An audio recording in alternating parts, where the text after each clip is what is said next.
Este miércoles en Ankara, sentado junto a Volodymyr Zelensky en los pasillos de la cumbre de la OTAN, Donald Trump anunció que autorizaría a Ucrania para fabricar misiles Patriot, defensas antiaéreas estadounidenses repetidamente solicitadas por Kiev para hacer frente a la ofensiva rusa.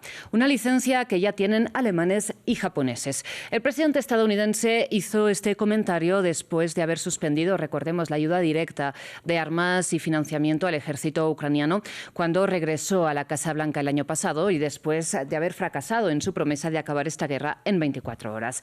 Para analizar, contamos con Fernando del Pozo, analista internacional, almirante retirado y exdirector del Estado Mayor Internacional de la OTAN. Fernando, muchísimas gracias por estar con nosotros una vez más aquí en France 24. De entrada, le planteo que nos ayude a entender un poco el contexto, ¿no? Porque Joe Biden autorizó ya a Alemania a fabricar estas defensas, estos misiles Patriot, en 2024 y según ha publicado el New York Times, Alemania todavía no ha fabricado ninguna. La pregunta entonces es si podría Ucrania hacerlo antes que Alemania. Una buena pregunta que tiene un trasfondo más bien industrial que político. Políticamente se han visto muchas diferencias. Lo único que hay que hacer es leer la declaración de la cumbre y ver. A mí me parece interesante, no lo he visto comentado en ningún sitio, pero a mí me parece muy interesante cómo la declaración de la cumbre, que en sí es bastante inane, no tiene mucho contenido ni mucha extensión, si mira a la del año pasado, de La Haya, pero creo que hay una diferencia de sustancia que, como digo, no he visto comentada. Y es que, mientras que en la del año pasado, en un párrafo subordinado, decía que los aliados reafirman su compromiso de proveer apoyo a Ucrania, cuya seguridad contribuye a la nuestra, en esta es un párrafo importante, que está dedicado exactamente a eso y dice, de manera muy asertiva, dice, Ucrania contribuye a la seguridad transatlántica.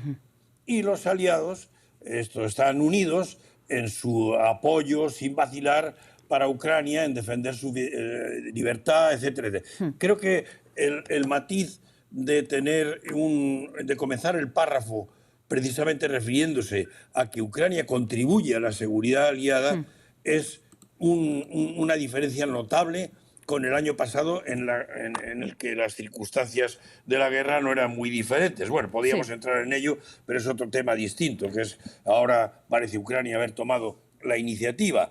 Pero desde un punto de vista de la alta política, no parece que, y de la relación de la OTAN y los aliados con Ucrania, no parece que hubiera mucho motivo para hacer diferencias. Sin embargo, la hay. A mí me parece que ese párrafo es importante. No, obviamente, la declaración no comenta cuestiones como los derechos que, al parecer, como ha dicho usted, le cede Estados Unidos a Ucrania para la fabricación de los misiles Patriot. Por cierto, muy, muy necesitados, porque en vista de todo lo que está ocurriendo, de la iniciativa ucraniana, Rusia está lloviendo misiles balísticos contra Kiev. Y el único sistema realmente eficaz contra los misiles balísticos que hay en Occidente es el Patriot. Así que eso es significativo. Como digo, no es parte de la declaración. Sí, Fernando, precisamente centrémonos en cómo eventualmente estos misiles Patriot podrían cambiar la situación militar para Ucrania. Como usted bien señalaba, la semana pasada, por ejemplo, Rusia lanzó un bombardeo que mató a más de 30 personas en Kiev. Ucrania, por otro lado, Zelensky anunció en abril, ¿no?, que había capturado posiciones rusas con un ejército de robots, ¿no? Entonces, le pregunto cómo se entiende esta distancia entre el armamento puntero que, por un lado, está mostrando el ejército ucraniano y, por otro lado, esta falta de defensas antiaéreas. Ayúdanos a entender un poco en qué consiste el arsenal militar ucraniano ahora mismo. Pues Ucrania ha percibido que el tipo de guerra ha cambiado. En lo que al principio recordaremos, poco después de la invasión y la retirada rusa hacia las partes de Levante, pues pareció la guerra convertirse en una versión actual de la guerra del 14, con todo el mundo en sus trincheras y nada más que atacando cuando podían, una guerra defensiva casi por ambos lados y que era inamovible, el frente era inamovible. Y eso es lo que pareció ocurrir. Pero los ucranianos han tenido, desde luego, la iniciativa, la imaginación, de esa guerra inamovible, haberla convertido en algo sujeto a los drones, que los rusos también han copiado, pero que evidentemente los ucranianos van un paso por delante. Pero este tipo de guerra de los drones, al menos los del frente, no tiene nada que ver con la defensa antimisil balístico. Son dos cosas muy diferentes. Ucrania, eso sí, ha hecho algo insólito recientemente, que ha sido mandar drones a distancias ya intermedias en las que esto puede atacar las facilidades logísticas de los rusos, y eso es otro salto importante cualitativo en la guerra. De hecho, ya tienen prácticamente aislada a la península de la Crimea, porque el istmo de Perekop está completamente bombardeado por estos artefactos que son de alcance corto y medio. Pero lo que tiene Rusia, en cambio, es una ventaja en los misiles balísticos. Y los misiles balísticos no solo es que tengan más alcance, es que tienen unas trayectorias muy diferentes. Salen a la exoatmósfera y cuando reentran lo hacen con una enorme velocidad y un ángulo muy, muy grande, muy vertical. Y eso requiere armas especializadas para combatirlo. Y eso es lo que tiene el Patriot, el sistema Patriot. Esas armas que también lo tienen los barcos, por otras razones, también tienen buenas defensas, no digo los ucranianos, que están casi desaparecidos, pero hay barcos occidentales, americanos en particular, pero no solamente, que tienen defensas antimisil balístico.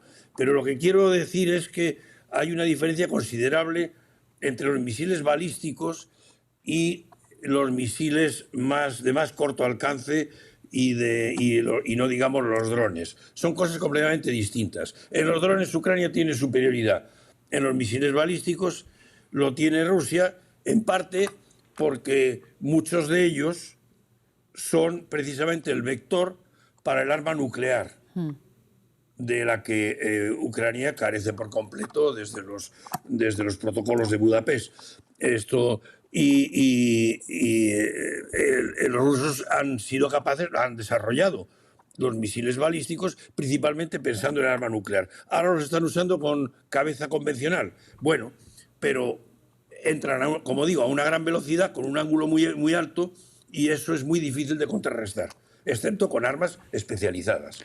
Claro, y precisamente esta diferencia, o sea, ante este panorama que usted nos describe, porque ya nos estamos quedando sin tiempo, me gustaría que nos ayudara a entender si la situación sobre el terreno, en que Rusia controla prácticamente el 20% del territorio reconocido internacionalmente como ucraniano, se puede revertir militarmente. Es una pregunta que estoy seguro que a los ucranianos les gustaría poder contestar.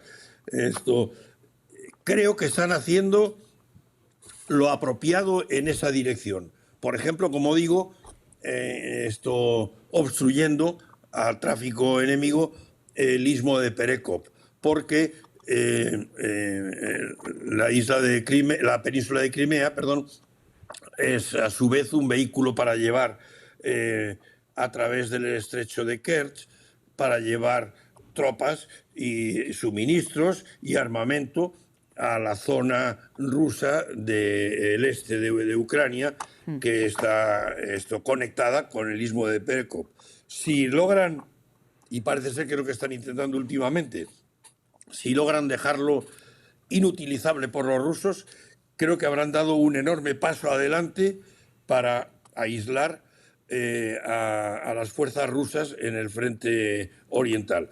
Parece un poco extraño, puesto que las provincias, no la totalidad nunca, pero las provincias, la parte de las provincias ucranianas que están tomadas por los rusos, ciertamente tienen una retaguardia en Rusia, pero es que esa retaguardia está muy comprometida, como he dicho antes, con los drones de medio alcance.